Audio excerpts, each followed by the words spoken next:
Hello dosto, welcome to my YouTube channel. Nang tu subscribe kru lang tu an sampai subscribe non, bell icon dan bear non, like non, share non.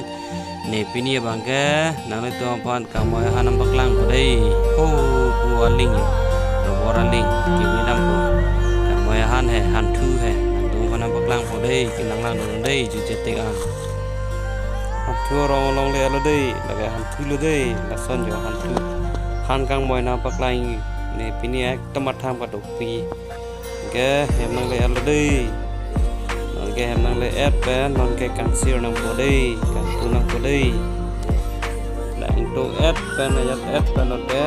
kun ta meni am paklang po kan si adu ke athi so ji ji je he kang moi aku kile bya ga lidei lage aku athi so ji si le na kang moi ke aku te le long le kang moi long ke pu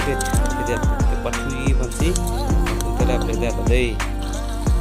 oke lagi hantu dan sertang tadi sertang lo fansi kamu yang hantu ni mah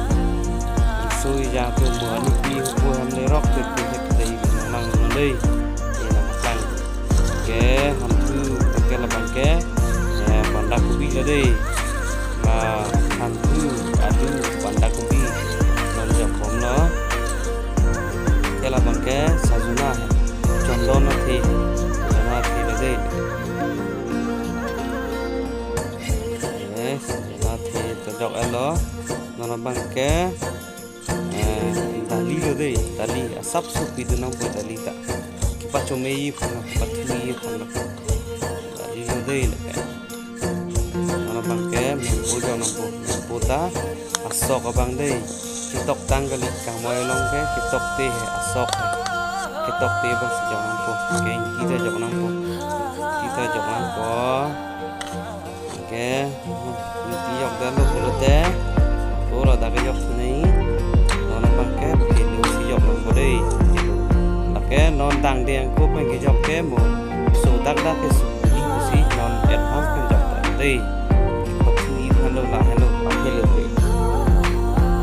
pang tugi panol ke kenon ke lang ya lo bete ye bundang lo nang ke ye long dang mi hoinang ko mi pakar ko ke lang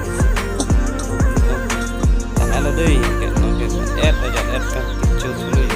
la ba ke arti lo dei ke la ke mo ban ka mai han lo dei ke pinia vlog ke la angel do tu asin nampak lang chalo dei